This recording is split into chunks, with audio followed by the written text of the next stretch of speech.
नमस्कार, India voice देख रहे हैं आप और मैं हूं कंचन शर्मा। आज का अखबार क्या कहता है, कौन कौन सी ऐसी खबरें हैं जिन पर आपको आज सारा दिन अपडेट मिलती रहेगी और लगातार सुर्खियों में रहेंगी, उन पर एक बार नजर डालेंगे। और खासकर न्यूज़पेपर में किन खबरों को प्रमुखता दी गई है उन पर भी एक बार नजर डालेंगे।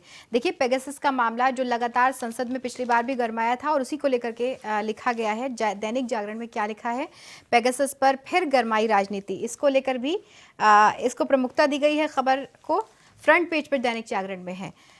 पेगासस जासूसी कांड से जुड़े विवाद पर अमेरिकी अखबार की एक रिपोर्ट ने संसद के बजट सत्र से ठीक पहले देश की सियासत को फिर गरमा दिया है। कल से बजट सत्र शुरू होने वाला है संसद में और उससे पहले ही ये जो पेगासस मामला है वो फिर से गरमाता जा रहा है। भारत सरकार की ओर से कथित तौर पर पेगासस जासूसी सॉफ्टवेयर खरीदने के दावे को लेकर के विपक्षी दलों में सरकार पर हमला बोल दिया है।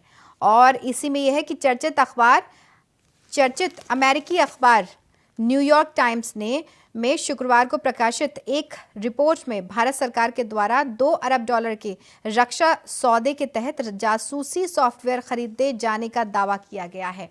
और इसी को लेकर के आपको याद होगा कि पिछली बार भी बहुत घमासान मचा था कि और अखबार में ये भी कहा गया है कि 2017 में प्रधानमंत्री मोदी की इजराइल यात्रा के दौरान वहां के तत्कालीन पीएम बेंजामिन नेतन्याहू के साथ में उनकी मैत्रीपूर्ण बैठकों के बाद में स्पाईवेयर खरीद का सौदा हुआ था और नेतन्याहू ने 2019 में विशेष रूप से भारत दौरे पर वो आए और इसके बाद ही संयुक्त राष्ट्र में 2019 में भारत ने अपने परंपरागत रुख से हट करके पहली बार इजराइल के पक्ष और फलस्तीन के खिलाफ मतदान किया। तो ये जो मामला है वो फिर से कहीं ना कहीं गरमाता हुआ दिख रहा है, पेगासस का मामला। इससे पहले भी हम सभी ने देखा है कि संसद में इसको लेकर के बहुत घमासान मचा था, बहुत सी बातें सामने आई थी।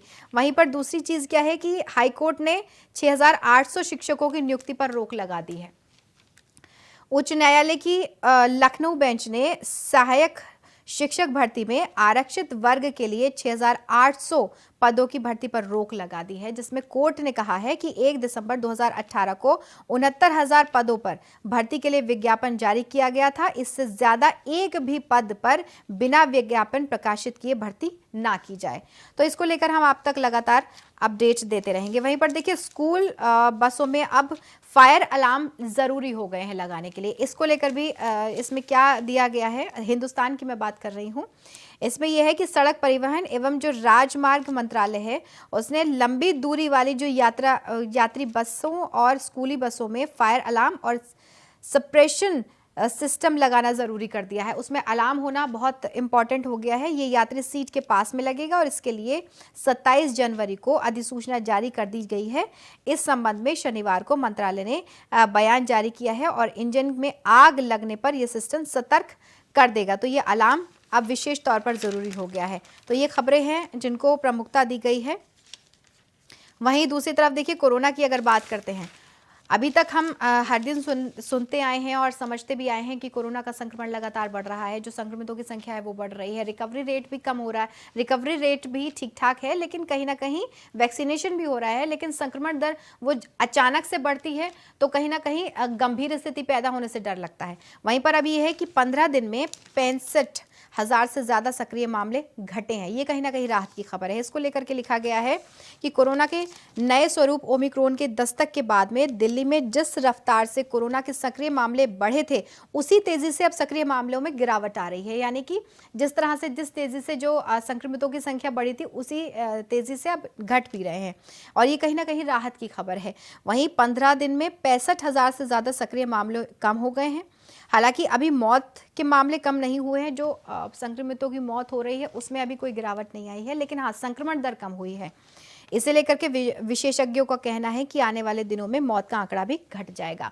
संक्रमितों की संख्या घटी है और मौत का आंकड़ा भी घटेगा, विशेषज्ञों का ये कहना है। स्पेशलिस्ट जो है वो उनका ये कहना है।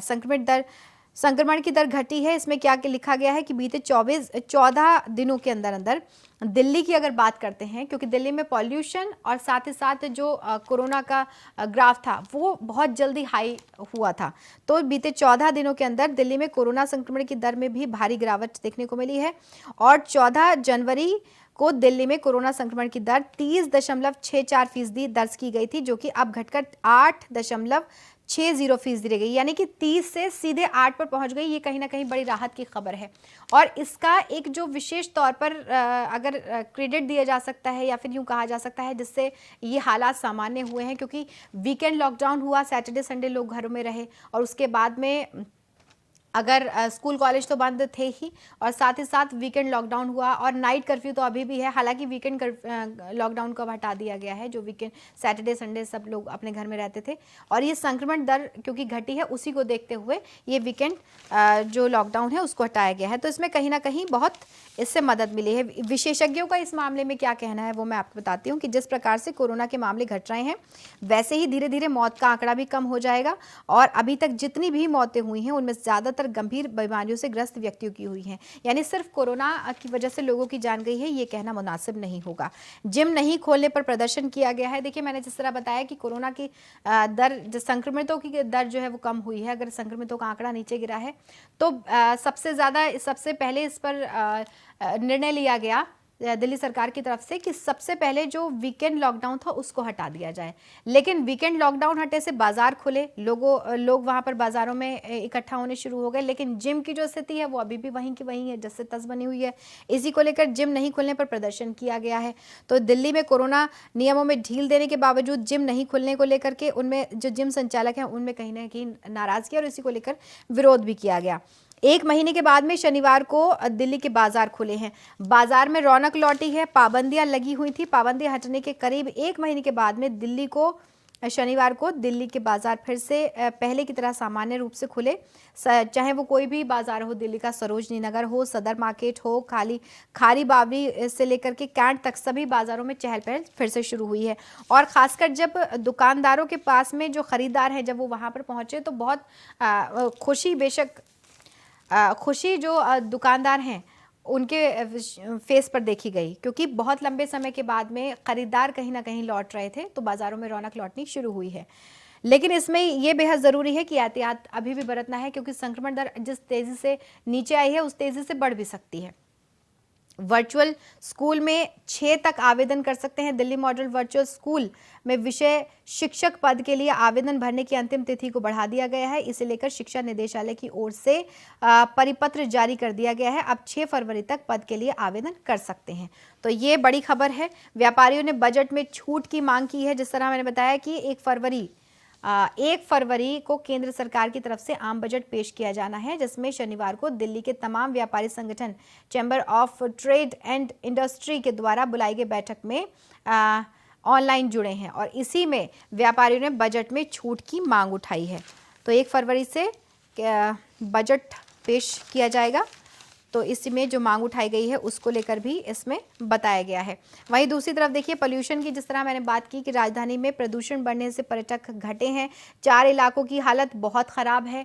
पोल्यूशन की जो स्थिति है उस पर एक बार नज़र डाल लेते हैं कि दिल्ली के 4 इलाके ऐसे हैं जिनमें हवा शनिवार को बेहद ख़राब गंभीर श्रेणी में रही है। हालांकि दिल्ली का औसत वायु गुणवत्ता सूचकांक पर अगर नज़र डालेंगे तो 300 अंक से कम रहा है। केंद्रीय प्रदूषण नियंत्रण बोर्ड के मुताबिक शनिवार को औसत वायु गुणवत्ता सूचकांक 251 अंक पर रहा और इसे खराब श्रेणी में रखा जाता है। शुक्रवार की बात करते हैं तो सूचकांक 215 था, जबकि यानी कि 24 घंटे के अंदर सिर्फ 24 घंटे के भीतर 36 अंकों की बढ़ोतरी हुई है। सफर के अनुसार अगले 3 दिनों में प्रदूषण कणों का बिखराव में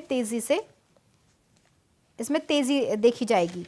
तो ये प्रदूषण को लेकर के अपडेट दी गई है। बाकी जो अपडेट होगी पॉल्यूशन को लेकर, कोरोना को लेकर, ओमिक्रॉन को लेकर, वो हम आप तक पहुंचाते रहेंगे। आप लगातार अपडेट आप तक पहुंचती है। वहीं पर मोदी कल से वेस्ट यूपी में रैलियों का आगाज करने वाले हैं। देखिए विधानसभा चुनाव है, 5 राज्यों में चुनाव होने वाले हैं। अलग अलग जगह पर बैठकें चल रही हैं, प्रेस कॉन्फ्रेंस भी हो रही है, चाहे वो अखिलेश यादव हों, जयंत चौधरी हों या सीएम योगी आदित्यनाथ हों। सभी पार्टियों की तरफ से अपने अपने चुनावी जो मैदान है वो तैयार हो रहे हैं और इसी को लेकर के कल से यानी कि यूपी के चुनाव संग्राम में प्रधानमंत्री मोदी 31 जनवरी को पहली चुनावी रैली को संबोधित करने जा रहे हैं। ये रैली वर्चुअल होगी। वर्चुअल माध्यम से कोरोना की वजह से उन्होंने खुद ट्वीट करके इसकी जानकारी दी है। लोगों से रैली के लिए नमो ऐप के जरिए सुझाव भी मांगे हैं।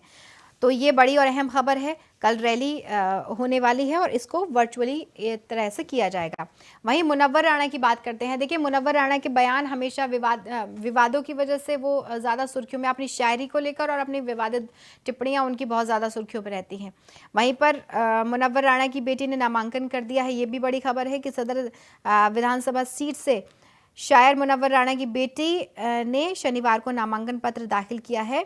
उरूषा को आभूषण का शौक है और उनमें उनके पास 50 लाख के आभूषण है, ये इसमें दिया गया है। तो उन्होंने भी नामांकन दाखिल कर दिया है। ये भी बड़ी खबर है। बाकी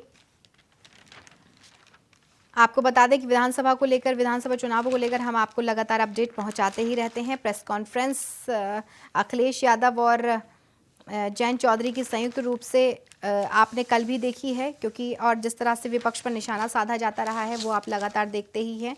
इसको लेकर भी हम आप तक अपडेट पहुंचाते रहेंगे।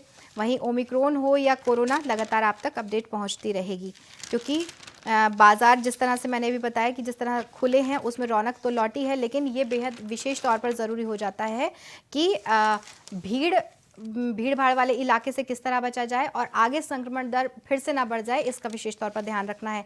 वहीं उत्तर प्रदेश चुनाव प्रचार में उतरेंगे। 31 को वर्चुअली रैली हो जाएगी। पीएम मोदी रैली में लोगों को संबोधित करेंगे। ये इसमें भी इस खबर को भी प्रमुखता दी गई है। अखिलेश अपराधियों को टिकट दे रहे दोस्ती, अब अखिलेश अपराधियों को टिकट देकर निभा रहे हैं दोस्ती, ऐसा नड्डा का कहना है। आपने देखा होगा कि जेपी नड्डा चुनावी प्रचार में हैं, चाहे वो राजनाथ सिंह हो, चाहे वो नड्डा हो, चाहे गृह मंत्री अमित शाह हो, सभी स्टार प्रचारक चुनावी मैदान में हैं और लगातार लोगों को अपनी पार्टी के कामों को साथ साथ गिना रहे हैं, लोगों से मिल रहे हैं और उसके साथ में ये भी बता रहे हैं कि जो भी उन्होंने कामकाज किया है उसी के बदौलत उन्हें वोट भी दिया जाना चाहिए। तो ये बड़ी और अहम खबरें हैं, इनको लेकर आपको लगातार अपडेट मिलती रहेगी। वहीं पर मुनव्वर राणा की ही बात कर लें। देखिए, उनके पहला बयान था कि अगर उन्होंने दोबारा से ये कहा है कि योगी की सरकार बनी तो पलायन कर लूँगा। मुनव्वर राणा का ये बयान उनका पहले भी बेहद सुर्खियों में था। बाकी एक बार फिर से उनका यही कहना है, तो इसको लेकर आपको लगातार अपडेट मिलती रहेगी। वहीं दूसरी तरफ संसद का सत्र 31 से 1 फरवरी को पेश होगा बजट पर सभी की नज़रें होती हैं कि बजट में किसके लिए क्या होने वाला है। इस पर भी हम आपको लगातार अपडेट देते रहेंगे।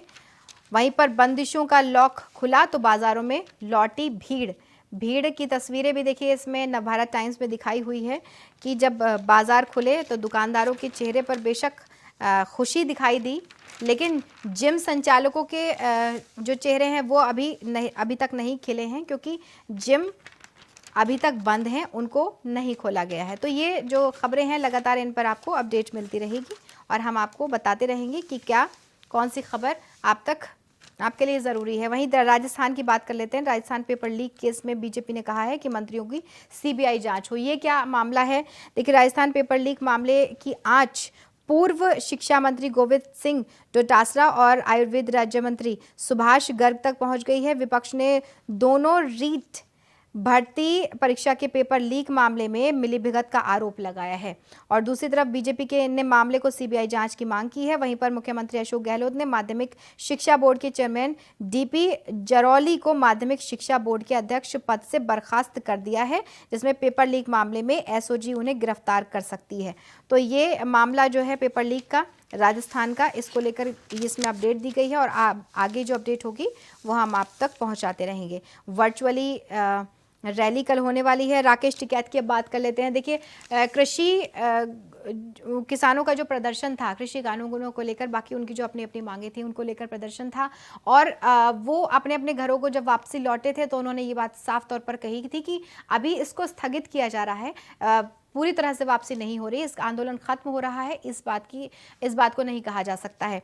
तो वहीं पर राकेश टिकैत ने कहा है कि कल पूरे देश में करेंगे वादा खिलाफी आंदोलन। भारतीय किसान यूनियन के राष्ट्रीय प्रवक्ता राकेश टिकैत का कहना यह है कि 31 जनवरी को एक दिन का वादा खिलाफी आंदोलन किया जाएगा, यानी कल, और संयुक्त मोर्चा की कॉल पर पूरे देश में आंदोलन होगा, ज्ञापन दिया जाएगा। एमएसपी गारंटी कानून के लिए एक कमेटी बनाने की बात हुई थी। आंदोलन के दौरान जितने भी मुकदमे हुए उन्हें वापसी की बात हुई थी। ये वादे सरकार ने किए थे, इनको पूरा कर दे, यही याद दिलाएंगे।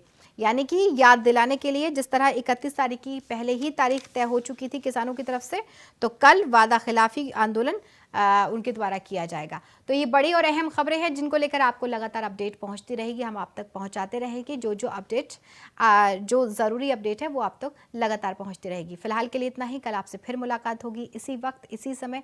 आप अपना बहुत ख्याल रखिए और देखते रहिए इंडिया वॉइस। मुझे दीजिए इजाज़त, नमस्कार।